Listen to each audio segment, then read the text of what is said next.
3-minute step test. For the performer, position at least 1 foot away from the step or bench. At the signal go, step up and down the step or bench for 3 minutes at a rate of 24 steps per minute. One step consists of 4 beats, that is, up with the left foot, count 1, up with the right foot, count 2, down with the left foot, count 3, down with the right foot, count 4. Immediately after the exercise, locate your pulse and wait for the signal to start the counting. Don't talk while taking the pulse beat. Count the pulse beat for 10 seconds. Multiply it by 6. For the partner, as the student assumes the position in front of the step, signal ready and go. Start the stopwatch for the 3-minute step test. For the partner, as the student assumes the position in front of the steps, signal ready and go. Start the stopwatch for the 3-minute step test. After the test, allow performer to locate his or her pulse in 5 seconds. Give the signal to count the pulse beat. Let the performer count his or her pulse beat for 10 seconds and multiply it by 6. Scoring. Record the 60-second heart rate after the activity. 40-meter sprint. For the performer, at the signal ready, stand behind the takeoff line. The tips of the shoes should not go beyond the line and assume a crouch position. At the signal get set, assume an uncrouched position, buttocks up, with both hands on the starting line. At the signal go, run to the finish line as fast as you can. For the partner, set the stopwatch to 0 point. At the signal go, start the watch and stop it as the performer crossed the finish line. Record time in the nearest 0.01 seconds. Scoring. Record the time in nearest minutes and seconds. Basic plank. For the performer, assume a push-up position. Rest body on forearms with palms and fingers flat on the floor. Elbows are aligned with the shoulders. Legs are straight with ankles, knees, and thighs touching together. Support weight on forearms and toes. Make sure that your back is flat. Head, neck, and spine are in a straight line. Keep abdominals engaged or contracted. Do not let stomach drop or allow hips to rise. For the partner, ensure the availability of a mat or smooth flooring or anything that can protect the forearms. Give the signal go and start the timepiece. Make sure that the back of the head, neck, spine, and ankles are in a straight line. Stop the time when the performer can no longer hold the required position or when the performer has held the position for at least 90 seconds. Holding the plank position beyond 90 seconds is considered unnecessary. Scoring. Record the time in the nearest seconds or minute. Hexagon agility test. For the performer, stand with both feet together inside the hexagon facing the marked starting side.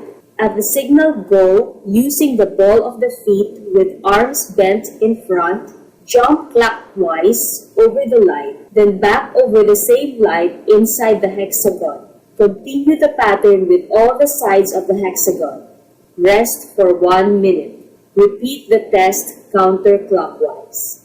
For the partner, start the time at the signal go and stop once the performer reached the side before the side where he or she started. Record the time of each revolution. Restart the test if the performer jumps on the wrong side or steps on the line. Scoring. Add the time of the 2 revolutions and divide by 2 to get the average. Record the time in the nearest minutes and seconds. Push-up. For the performer, lie down on the mat, face down in standard push-up position. Palms on the mat about shoulder width, fingers pointing forward, and legs straight, parallel, and slightly apart with the toes supporting the feet. For boys, straighten the arms, keeping the back and knees straight. Then lower the arms until there is a 90-degree angle at the elbows. Upper arms are parallel to the floor. For girls, with knees in contact with the floor, straighten the arms, keeping the back straight, then lower the arms until there is a 90-degree angle at the elbows. Upper arms are parallel to the floor. Perform as many repetitions as possible, maintaining a cadence of 20 push-ups per minute. 2 seconds going down and 1 second going up. For the partner, as the performer assumes the position of push-up, start counting as the performer lowers his or her body until he or she reaches 90-degree angle at the elbow. Make sure that the performer executes the push-ups in the correct form. The test is terminated when the performer can no longer execute the push-ups in the correct form, is in pain, voluntarily stops, or cadence is broken. Scoring. Record the number of push-ups made. Sit and reach. For the performer, sit on the floor with back, head, and shoulders flat on the wall. Feet are 12 inches apart. Interlock thumbs and position the tip of the fingers on the floor without bending the elbows. Place the hands on top of the cardboard or paper where the tips of the middle fingers are at the top edge of the cardboard or paper. Start the test by pushing the cardboard or paper slowly and try to reach the farthest distance possible without bending the knees. Bouncing or jerking movement is not allowed. Do it twice.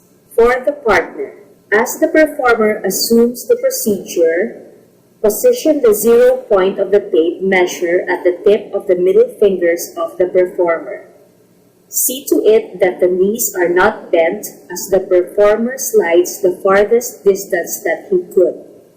Record farthest distance reached in centimeters. Scoring. Record the distance to the nearest 0.1 centimeters. Standing long jump.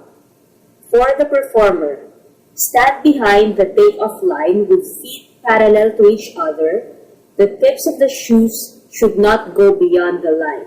Bend knees and swing arms backward once, then swing arms forward as you jump, landing on the balls of both feet. Try to jump as far as you can. Do not control the momentum of the jump. Continuously move forward. Perform the test twice in succession. For the partner, place 0 point of the tape measure at the take-off line. After the jump, spot the mark where the back of the heel of either feet of the performer has landed nearest to the take-off line. Record the distance of the 2 trials. Scoring. Record the best distance in meters to the nearest 0.1 centimeters. Stork Balance Stand Test. For the performer, remove the shoes and place hands on the hips. Position the right foot against the inside knee of the left foot. Raise the left heel to balance on the ball of the foot. Do the same procedure with the opposite foot. For the partner, start the time as the heel of the performer is raised on the floor. For the partner, start the time as the heel of the performer is raised off the floor. Stop the time if any of the following occurs.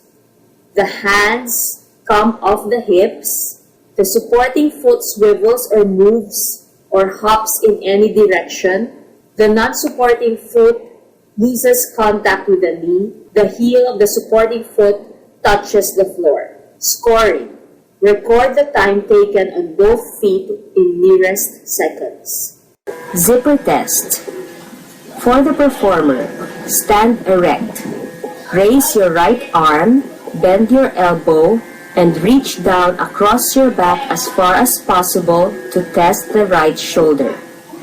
Extend your left arm down and behind your back, bend your elbow up across your back, and try to reach or cross your fingers over those of your right hand as if to pull a zipper or scratch between the shoulder blades.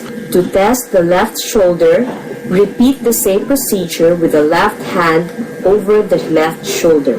For the partner, observe whether the fingers touched or overlapped each other. If not, measure the gap between the middle fingers of both hands. Record the distance in centimeter. Scoring. Record the gap overlap to the nearest 0.1 centimeter.